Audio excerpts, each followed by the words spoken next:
कोई ऐप है, कहीं पे आंकड़े हैं और आप चाहती हैं या देश जानना चाहता है और जान सकता है, तो ये चुनाव आयोग को जो मैंने शब्द कहा है वो गलत थोड़ी नहीं कहा, बिल्कुल सही मैंने कह दिया। कोई नशा वसा कर देते हैं, जैसे उत्तर प्रदेश में नशे का चलन भी बहुत तगड़ा है। चुनाव आयोग के आपके मामू का है क्या, या कोई खालू वाला भी रिश्ता है? व्यक्तिगत टिप्पणी की है, मुख्यमंत्री पद को और पार्टी के अध्यक्षता के पद को अपने बाप की जागीर समझ के रखा हो। उनको लगता है संवैधानिक संस्था जो देश की संस्था है उसके बचाव में बोलना मतलब अपने मामू और खालू के लिए। क्यों पिक्चर चालू करो बे, आइए देखते हैं, मजा आएगा। कोई ऐप है, कहीं पे आंकड़े हैं और आप चाहती हैं या देश जानना चाहता है और जान सकता है, समझ गया।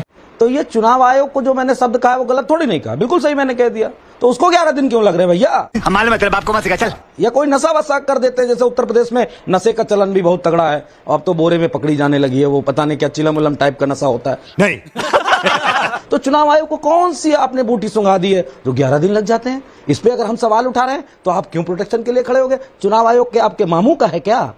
अच्छा बात नहीं है जो आपको दर्द हो रहा है आप भी चुनाव आयोग से कहो ना नाविका। कि क्यों 11 दिन लगवा दिए भाई, क्यों लगवा नाविका। दिए? अपने मामू के प्रोटेक्शन में आप खड़े हो नाविका। गए। ये बात भी तो जनता जानना चाहती है। कैसे कैसे लोग रहते हैं यार यहाँ पर। हमें आपत्ति है, आपको क्यों नहीं आपत्ति है? क्या कोई खालू वाला भी रिश्ता है नाविका। क्या? ऐसे तो नहीं होता है। अगर शहजाद पूनावाला जी आप जवाब देने हैं सक्षम है तो फिर मैं क्या कहूँ?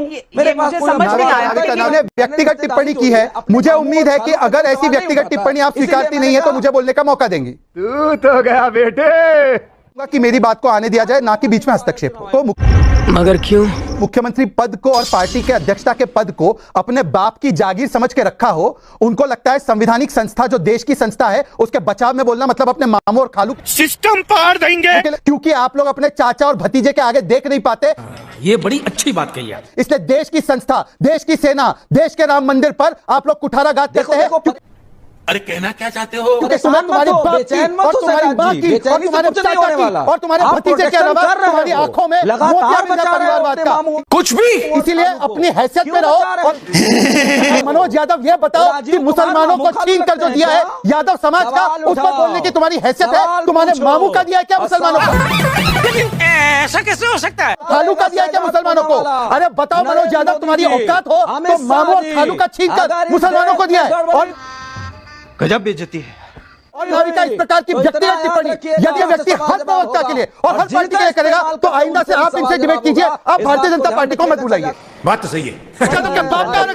मैं मेरी पार्टी का अधिकृत नुमाइंदा होने के नाते एक संस्कृत एक अच्छी डिबेट करने आता हूं। मैं किसी से व्यक्तिगत नहीं होता हूं। ये सब क्या देखना पड़ रहा है? इसने मेरे परिवार पे हमला किया है। मैं भारतीय जनता पार्टी की ओर से इनके साथ डिबेट में नहीं बैठूंगा। आप डिबेट चलाइए और इनसे पूछिए इनके बाप का दिया था क्या आरक्षण कि ये भगवान क्या जुल्म है। मुसलमानों को थमा दिया। आप करिए, मैं इस प्रकार के भद्दे और अशालीन व्यक्ति से डिबेट नहीं करूंगा। जो आपने लापरवाही का नतीजा है। ये मामू खालू को लाने की आवश्यकता क्या है? मैं तो कह रही हूँ कि ये बिल्कुल सही नहीं है। माफी मंगवाइए। मैं बिल्कुल कह रही हूँ ये सही नहीं है। मैं बिल्कुल आपत्ति जता चुकी हूँ इस पर। मनोज यादव जी, आप इतने दिनों के बाद लौट कर आए हैं। ये कौन है?